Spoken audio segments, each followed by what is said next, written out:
नमस्कार। Breaking now में इस वक्त की बड़ी खबर असम से आ रही है। असम के मुख्यमंत्री हिमंता बिस्व शर्मा ने एक बड़ा फैसला लिया है और इस फैसले से विपक्ष में हड़कंप मच गया है। मुस्लिम मैरिज एक्ट बिल जो है वो विधानसभा में पारित हो चुका है और क्या कुछ है इस बिल में खास, इस पर ज्यादा अपडेट के लिए हमारे साथ जुड़ चुके हैं कैपिटल टीवी के editor in chief doctor Manish Kumar. Doctor साहब, क्या है इस बिल में और क्या है अपडेट? देखिए, इस देश के अंदर में जब भी कुछ अच्छा होता है कुछ लोगों को मिर्ची लग जाती है।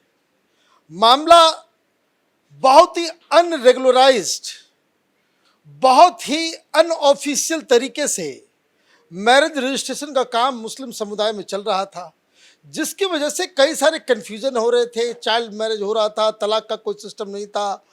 जिन लोगों को तलाक दिया जाता था उसको क्या करना है नहीं करना है कोई उसका लिखा पढ़ी नहीं था। बिल्कुल अनार्की। कोई, आप ये समझिए कि देश में ऐसा कानून हो सकता है क्या कि आप शादी करें और ये आपके ऊपर ये छोड़ दिया जाए कि भाई आपकी मन मर्जी है कि आप शादी रजिस्टर कराएं या ना कराएं, ये आपके मन पे है। और काजी जो है वो अपने रजिस्टर पे गुनगुन कुछ लिख देता था। तो ये सिस्टम सही है या गलत, ये एक तो समझने वाली बात है। और अगर सरकार वहां कह रही है कि every marriage has to be registered with the government, what is wrong in it?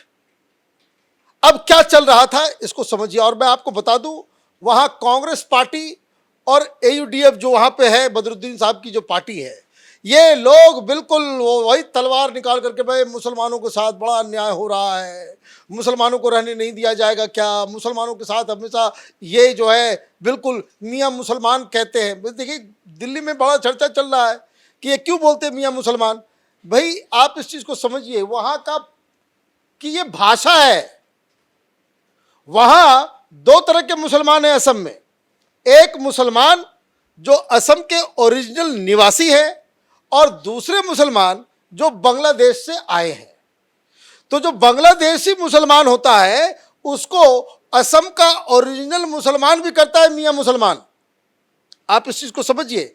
वो सारे लोग बांग्लादेशी मुसलमान जो वहां से माइग्रेट करके आए हैं उनको सारे लोग मियाँ मुसलमान कहते हैं। और वो आ जाता है ये हिंदी भाषी लोग जो है यहाँ नॉर्थ इंडिया में और दिल्ली में बैठे लोग, उसमें ये हो जाते हैं। तो खैर ये अलग कहानी है। डिसीजन टफ है पॉलिटिकली, इसके लिए बड़ी ताकत चाहिए कि इसको इसके ऊपर जो है बहुत क्रिटिसिज्म होगा, ये होगा। लेकिन आज क्या हुआ है? आज 80 साल पुराना कानून ध्वस्त किया गया है। पहली चीज समझिए कि पहले जो कानून था वो कानून था जो मुस्लिम मैरिज एंड डिवोर्स एक्ट, ये रूल जो था 1935 से लागू था जी। और वही चला आ रहा था।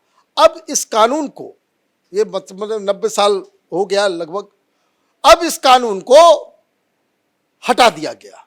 आज ये फैसला हुआ। क्यों हटाया गया? क्योंकि सरकार चाह रही है कि भाई कोई नया कानून लाया जाए। सरकार की तरफ से क्या क्या कहा गया? The Assam government introduced a new bill, the Assam compulsory registration of Muslim marriages and divorce bill 2024। मतलब 90 साल पुराना जो 1935 का जो कानून था उसको हटाया गया और नया compulsory Muslim marriage and divorce registration bill 2024 उसको लागू किया गया। डॉक्टर साहब, हिमंता बिस्व शर्मा अपने सख्त फैसलों के लिए जाने जाते हैं, तो अब ये जो कदम है वो महिलाओं के लिए कितना यहाँ पर बेनिफिशियल रहेगा? अब है क्या, इसका मकसद 2-3 है जी। कि आप पहले क्या कर रहे थे, जो अब ये पुराना कानून को हटाया गया और नया कानून लाया गया, तो क्या ऑब्जेक्टिव है, सरकार ने क्या कहा, वही पहले जो है वो समझ लेते हैं कि on the floor of the house कि वहाँ के मिनिस्टर, असम के मिनिस्टर हैं जगन मोहन, उन्होंने जिन्होंने इंट्रोड्यूस किया, तो उन्होंने असेंबली में आज क्या कहा? The statement of object and the reasons of the repealing bill that there remains a scope of registering of the marriages of the intended person below 21 years in the case of male and 18 years in the case of female, and hardly any monitoring made for implementation of this act throughout the state, which attracts and invite huge amount of litigation. अब ये समझिए क्या कारण है कि भाई पहले क्या हो रहा था कि जो पुराने कानून के तहत कि कुछ 84 के आसपास काजी हैं वहां पे जिनके पास ये अधिकार जो है कि वो रजिस्टर कर सकते हैं। आपने शादी की तो ये स्वेच्छा के ऊपर है आपके कि आप काजी के पास जाकर के रजिस्ट्री कराएं या ना कराएं। ठीक, आपने शादी कर लिया, कबूल है कर लिया, घर में जाकर के बैठ गए। कौन किसकी वाइफ है, कौन किसका हस्बैंड है, वो किसी का मालूम नहीं है। इससे क्या हो रहा था कि इससे नाबालिग बच्चों की भी शादी हो रही थी, क्योंकि कोई अब रजिस्ट्रेशन होगा तो 18 साल के नीचे नहीं कर सकते। तो एक इस बात को समझिए कि कंपलसरी रजिस्ट्रेशन से और काजी के पास नहीं, सरकार के पास। तो अब आप ये समझिए कि ऑटोमेटिकली रोक लग गई, चाइल्ड मैरिज के ऊपर जो है रोक लग गया। ये अपने आप में एक रेवोल्यूशनरी कानून है। ये काम हिंदुओं के साथ भी हो रहा है। ऐसा नहीं कि सिर्फ मुसलमान की रजिस्ट्री कराएंगे, मुसलमानों के लिए अलग प्रोविजन, अलग कानून था। इसलिए इस कानून को हटाने के लिए विधानसभा में कानून लाना पड़ा। हिंदुओं के लिए भी वो कानून लागू है कि आप शादी आप कराएंगे तो रजिस्ट्रेशन आपको कराना पड़ेगा। शादी आप कहीं तो मुकम्मल करेंगे, ऐसा नहीं कि कोई मंदिर में जाकर के लिख दिया, कोई रजिस्टर पर लिख दिया, हो गया शादी, नहीं, ये नहीं चलेगा। अब जब आप रजिस्ट्रेशन कराएंगे तो चाइल्ड मैरिज जो है वो अब दूसरी चीज, इससे ये भी लगाम लगेगा। होता क्या है कि जो ये पूरी कहानी चल रही थी, तो ये सारी कहानी शुरू हुई एक महिला जिसके हस्बैंड ने 3-3 शादी कर ली और उसको मालूम ही नहीं था भाई 3-3 शादी हो गई। वो अपने शौहर के घर गई, उसको घर से भगा दिया, बोला कि नहीं हम तुमको नहीं जानते हैं, जाओ यहां से। 3-3 बच्चे उसके साथ हैं, वो अपने पिता के साथ रह रही है, उसने केस कर रखा है।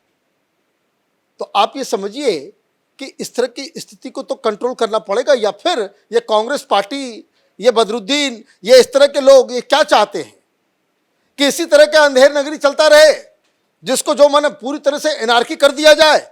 अब इसमें क्या हो रहा है कि भाई किसी ने शादी कर ली, शादी करके कहीं बाहर ले गया, बाहर ला करके कहीं बेच दिया, वापस लौट आया, कहीं कोई प्रूफ नहीं, कोई कुछ नहीं।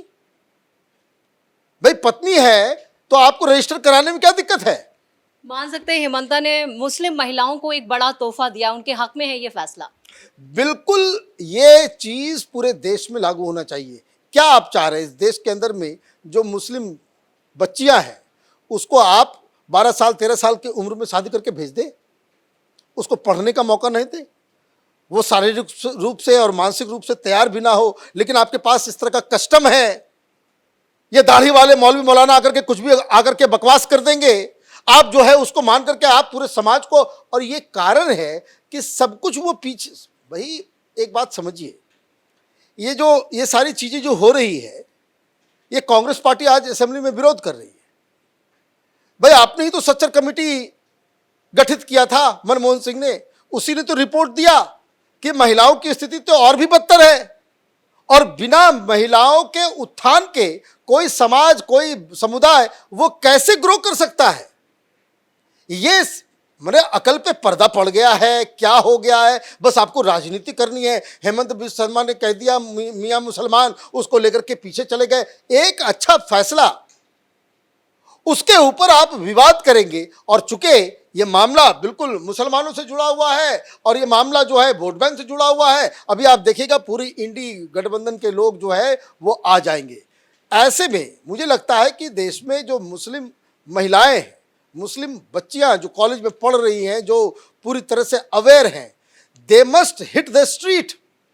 उनको सड़कों पे आना चाहिए, उनको शाहीन बाग करना चाहिए कि जो तुम दाढ़ी वाले, टोपी वाले, ये जो मौलवी मौलाना जो बकवास करते रहते हो दिन रात, ये हमें जो है काल कोठरी में बंद करने की जो तुम्हारी षड्यंत्र है, और इस्लाम के नाम पे तुम हमें उल्टी पुल्टी तरीके से इस्लाम का इंटरप्रिटेशन सुनाते हो, ये बंद होना चाहिए। आपको भी सामने आना चाहिए, आपको भी एजुकेशन मिले, आप अपने पैरों के ऊपर खड़े हो, और ये डिमांड करनी चाहिए कि 21 साल चाहे हिंदू हो या मुस्लिम हो या किसी भी समुदाय की बच्ची हो, लड़कों के साथ बराबरी का सबसे पहला स्टेप यह है कि अगर बॉयज के लिए, लड़कों के लिए 21 साल उम्र अगर शादी की है तो लड़कियों की भी शादी की उम्र 21 साल होनी चाहिए।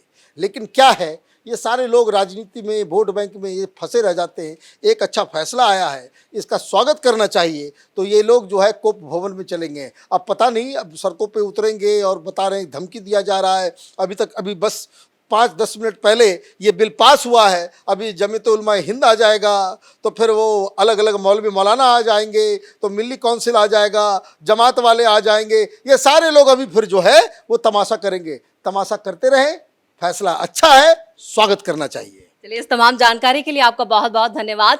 तो यहाँ पर हिमंता बिस्व शर्मा ने एक बड़ा या कहें कि काबिले तारीफ एक फैसला किया है, जिस तरह से मैरिज एक्ट बिल पास किया है, लेकिन इस पर विपक्ष का हल्ला होना लाजमी है और सबसे ज्यादा मिर्ची इस वक्त यहाँ पर कट्टरपंथियों को लगेगी। अब देखना यह होगा कि इन कट्टरपंथियों का अगला कदम क्या होता है। ब्रेकिंग नाउ में इतना ही। कैमरामैन रवि के साथ मैं परवीन शेख, कैपिटल टीवी।